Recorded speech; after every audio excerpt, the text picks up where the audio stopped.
Assalamualaikum dan salam sejahtera ya. Bismillahirrahmanirrahim. Atas nama Allah yang Maha Pengasih lagi Maha Penyayang, Tuhan semesta alam yang menguasai hari pembalasan. So video kali ini saya nak bedah siasat tarikh lahir salah satu student saya yang lahir pada 14 hari bulan 9 1993 So untuk siapa yang dah share live video Facebook saya lebih daripada 20 grup, biasanya saya akan analisa ya. Yang penting tunjukkan bukti you dah share pada banyak grup, dan PM saya, PM Facebook saya SYED jarak ZM Saizam, and then saya mungkin akan kirakan tarikh lahir anda dan saya buat analisa dan abadikan dalam YouTube channel saya. So siapa yang terpilih ni bertuah dan siapa juga yang tarikh lahir sama tolong share video ni pada Facebook anda, pada grup WhatsApp So tahniah anda telah terpilih untuk saya analisa tarikh lahir. So mari kita sama-sama bedah siasat untuk individu yang lahir pada 14 hari bulan 9 1993. Semoga semua kita dapat belajar sama-sama So mula sekali buat dia punya rumah untuk senang kira 1 campur 4 5, 1 campur 9 9, 1 campur 4 5 1 campur 9 9, 1 campur 9 10, 1 campur 0 1. Bagikan dia jadi 1 digit jangan biarkan dia jadi 2 digit. 9 campur 3 12, 1 campur 2 3. Nampak tak Jangan jadikan dia 2 digit. Campur jadikan dia tunggal 1 digit.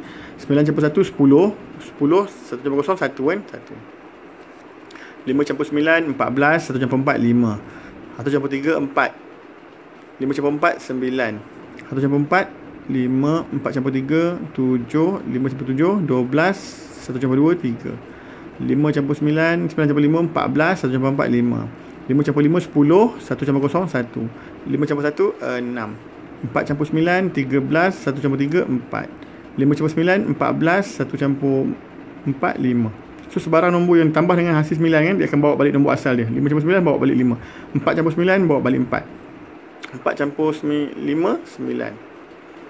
Nampak? So dah tahu cara pengiraan asas dah tahu kan. Ini satu ni adalah nombor rohani. So individu yang lahir pada 14 hari bulan 9 1993 ni memegang nombor rohani satu ataupun siapa yang lahir bulan 9 lah. Nombor 9 tahun 1900 nombor rohani satu. Kalau tahun bulan 9 dia lahir tahun 2000, 9 campur 2 jadi 11 lah, 1 campur 1 2. So ini kebetulan kan lahir tahun 1900 nombor rohani satu. So sifat dalaman rohani means sifat dalaman. Sifat dalaman individu ni adalah seorang yang born to be a great leader, bakal menjadi leader yang hebat, suka mengarahkan orang, tak suka diarah, bijak, kreatif, pandai, dia pandai analisa orang tau. Dia berkawan dengan orang sekejap kan dia tahu orang tu macam mana. So kelebihan yang Allah bagi kan dekat orang yang nombor 1. So dia juga yalah sikap suka mengarah biasanya level-level tinggi lah. Kalau dalam pangkat kerajaan ke swasta kan, dia memang level-level director atas lah. Orang macam ni memang born to be a leader kan. Dia suka lead team dia. Dia suka mengarah, tak suka diarah. Tapi nombor 1 ni biasanya you akan tengok orang ni lone ranger lah, suka bersendirian. Bersendirian, menenangkan hati dia kan. Dia suka macam tu. Nombor 1 ni saya panggil lone ranger kan. So ini adalah sifat dalaman anda kan. Sifat rohani sifat dalaman. Yang ini adalah nombor fizikal. Nombor fizikal menerangkan sifat luaran anda. Sifat luaran anda memegang nombor 9. Tengok nota saya dekat Facebook Saizam kan. Tengok apa cerita pasal nombor 1, apa cerita pasal nombor 9. Setengah orang tu dia sama nombor dia kan, senang lah rujuk sekali je nota. Tapi siapa yang nombor dia berbeza kan, dua nombor yang berlainan ni, rujuk dua nombor yang berbeza. Tapi sama, satu karakter dalaman, satu karakter luaran. 9 ni biasanya seorang yang desire untuk berjaya dia sangat tinggi tau. Dalam hati dia asyik nak fikir kejayaan je. Dia nak buat apa dia akan buat sampai jadi tau. Sampai jadi. So individu nombor 9 ni biasanya masa kecil agak degil lah. Guling-guling ke apa, nak mainan tu ke apa, dia nak tu juga. Nombor 9 ni dia degil dengan pendirian dia. Dia suka pada kejayaan kan, desire untuk berjaya sangat tinggi nombor 9 ni.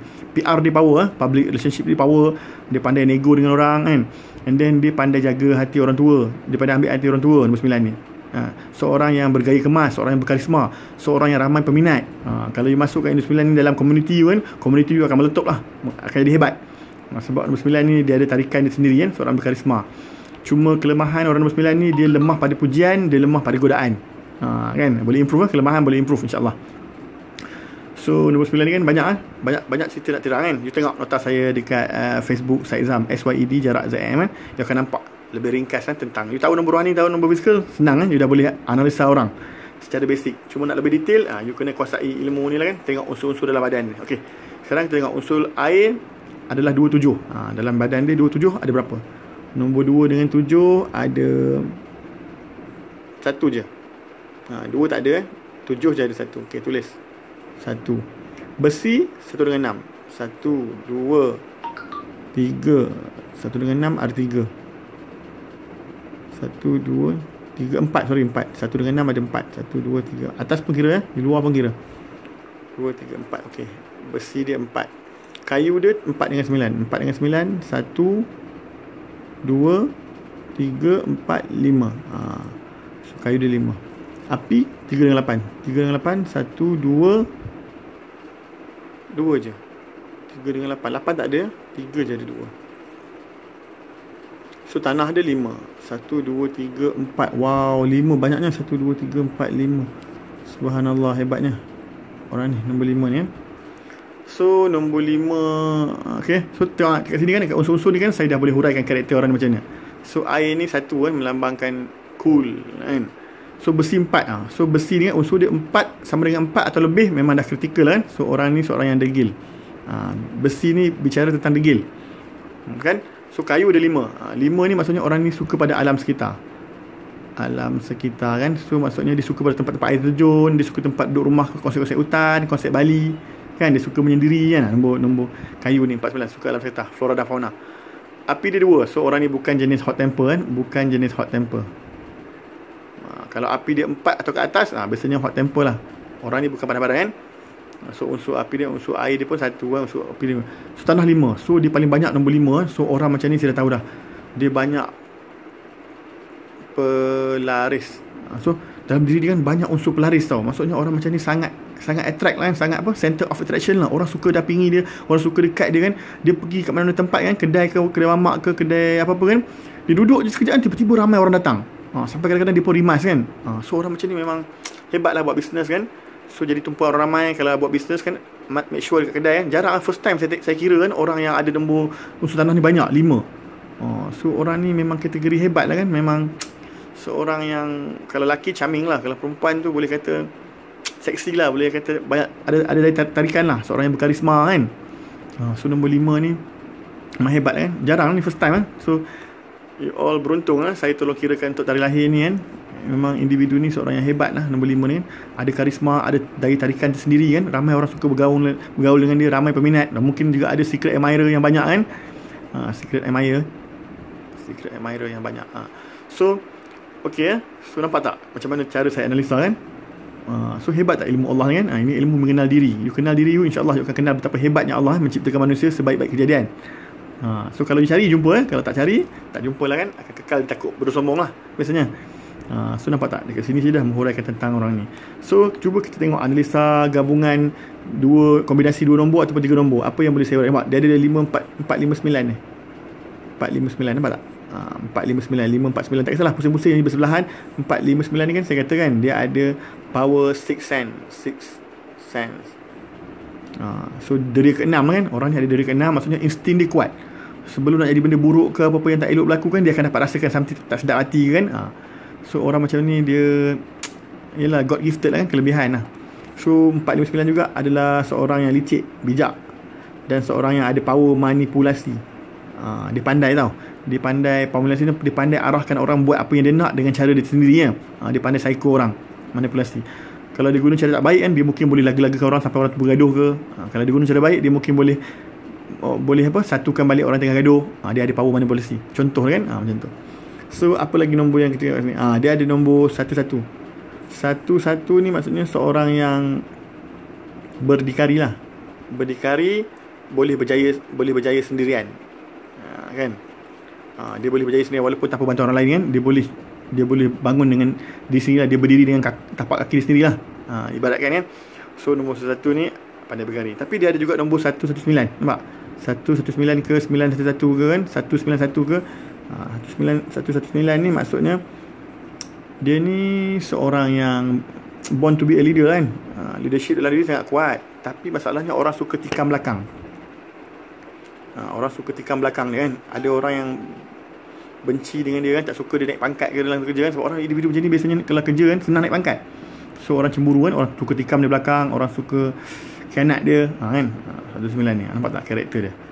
So tengok lagi kan, apa lagi yang boleh kita huraikan. 3, 5, 7 pun ada makna dia. Kita tengok kan, seorang yang berkarisma kan, seorang yang seorang yang daripada golongan VVIP, seorang yang senang bergaul dengan golongan VVIP, ataupun dia memang daripada golongan VVIP, orang kaya kan. 357 ni sama ada kan, sama ada jenis senang bergaul dengan golongan VIP, atau dia memang daripada keluarga golongan VIP. Nampak tak? Macam mana saya boleh tahu pasal orang ni kan, walaupun tak pernah jumpa, tak pernah lihat kan. Ni student saya tak pernah kenal kan, saya random je pilih tarikh lahir dia, dan saya huraikan. So siapa yang saya sedang bercakap tentang diri dia ni kan akan faham lah macam mana saya tahu tentang diri anda kan, walaupun saya tak pernah jumpa anda, tak pernah tengok muka anda. Itulah kelebihan you menguasai rahsia tarikh lahir. Ilmu di sebalik pandangan mata you all kan. You boleh kenal karakter orang tu, potensi diri orang tu melalui tarikh lahir je. Tapi benda ni tak adalah sampai tahu tarikh mati lah, tahu you kahwin dengan siapa kan. No, rahsia Allah tetap rahsia Allah kan. Jodoh dan kematian tu rezeki rahsia Allah kan. So ini adalah sekadar bagi tahu karakter diri you melalui tarikh lahir you, potensi diri you. So yang buruk kita boleh improve, yang baik kan kita boleh lagi upgrade jadi lebih baik kan. Nampak tak? Itulah kelebihan metafizik ni lah. Siapa yang berhati celik kan, yang faham, yang tahu ilmu ni kan, kaji dulu. Jangan percaya dekat saya kan, kaji dulu, buat anda punya homework. Sebab saya dah buat saya punya homework, dan saya terpanggil untuk share dengan you all for free ilmu ni pun sebab saya dah buat kajian saya, dan saya yakin lah kan dengan kajian ni kan boleh katakan 90 to 95% lah accurate, bukan 100% ya. Okay, so bolehlah kan sebagai rujukan nak tahu karakter orang you, karakter anak you, karakter husband you, karakter orang sekeliling kan, boleh tahu. Tak boleh tipu. The moment you tahu tarikh lahir kan, you boleh bogilkan karakter dia. So orang tu tak boleh hipokrit dengan you lah. So nampak tak kan? So ada banyak lagi kan saya nak cerita kan, tapi mungkin tak 165 pun ada maksud dia. Cuba you tengok nota Syed Zam you buka dekat wall, you scroll wall Facebook saya SYED jarak ZM, you akan nampak ada banyak kan. Saya dah letakkan nota kombinasi 2 digit, kombinasi 3 digit, kan, tentang rahsia nombor rohani, nombor fizikal, nombor akhir hayat. Ni nombor akhir hayat. Nombor akhir hayat ni bukan nak beritahu you mati bila, bukan. Nombor akhir hayat ni menceritakan tentang di akhir-akhir usia you akan banyak menyimpan aset dalam bentuk aset tetap lah. Siapa yang pegang nombor 9 ni, aset tetap. You akan banyak simpan kereta ke, rumah ke contohnya kan, apa lagi, tanah, kedai-kedai ke, ladang-ladang ke, nampak tak? So penyimpan, pengumpul aset tetap, jiwa you suka kumpul. So nombor 9 kan. So saya harap kan saya dapat bagi anda manfaat lah dengan video ni kan. So ada banyak lagi saya nak beritahu you all kan, tapi masalah masa kan. So tolong kalau you betul-betul berminat nak tengok, nak tahu ilmu ni kan, tolong buka YouTube kan. Tolong buka YouTube you, tolong type nama saya SYED jarak ZAM. You type, search nama saya SYED jarak ZAM, you akan nampak profile lah, you akan nampak gambar saya. So YouTube, type nama saya, nampak gambar saya, klik kat gambar ni kan, you akan masuk dalam YouTube profile saya. Cuba cari button videos. Dah klik gambar saya, dalam tu ada button videos, you klik kat button videos ni kan, you boleh capai semua saya dah buat lebih 50 video kan. Cara analisa, macam mana nak analisa, contoh kira, cara analisa, dan contoh-contoh macam mana saya buat bedah siasat tarikh lahir student-student saya. So kalau you betul serius lagi nak belajar ilmu ni kan, tolong tekan subscribe. Tolong tekan gambar loceng tu kan. Bila you tekan subscribe, you tekan gambar loceng kan, kelebihan ni kan, you akan dapat notification setiap video terbaru yang saya reveal. So saya tak nak you all terlepas satu pun video terbaru saya kan. So tolong tekan subscribe, ada tulisan merah subscribe tu, tekan gambar loceng. Buka YouTube, type nama saya Syed Zam, klik dekat profile picture saya, klik kat video. Kalau you nak tengok saya dah buat 50 lebih video, 50 plus video kan. Tapi tolong subscribe, tekan loceng kan, supaya you all tak akan terlepas. Setiap kali saya reveal video baru setiap hari, you akan dapat notification. Tolong tengok tolong tengok semua video saya. InsyaAllah you akan faham, you akan mahir, you akan pandai kira, you akan pandai analisa kan. So benda ni memang fun. You akan tahu kan, you boleh dah pandai analisa orang sekeliling you, adik-beradik you, family you, mak ayah you kan, bakal tunang you ke, bakal husband you ke, bakal wife you kan, you akan dapat tahu dengan ilmu ni. So ilmu ni bukan biasa-biasa kan, bukan kaleng-kaleng ilmu ni kan. You cari, you jumpa insyaAllah. So saya pun malas nak cerita lebih lanjut kan. You all tolong tengok lah. Saya punya Facebook nama Syed Zam, saya punya YouTube channel pun nama Syed Zam. Tolong support follow saya ketat-ketat, follow saya rapat-rapat untuk you dapat info terkini kan. Sebarang info terkini saya akan update dekat Facebook dan YouTube channel saya. So insyaAllah so semoga you all happy kan. Happy learning. Live kita punya live ni kan tak akan habis belajar kan. Semakin banyak kita belajar, semakin banyak kita tahu kan. So learning is never ending process kan. You belajar dan terus belajar kan. Be humble, jangan sombong, jangan riak, jangan buat kerja Tuhan kan, suka menghukum orang. No, kan. Tolong analisa, kenal diri you. InsyaAllah you akan kenal betapa hebatnya Allah ciptakan you. You akan nampak betapa besarnya Allah, maha bijaksana, maha hebat kan, maha kuasa, maha perancang. Okay ya, saya jumpa you all di my next video. Assalamualaikum.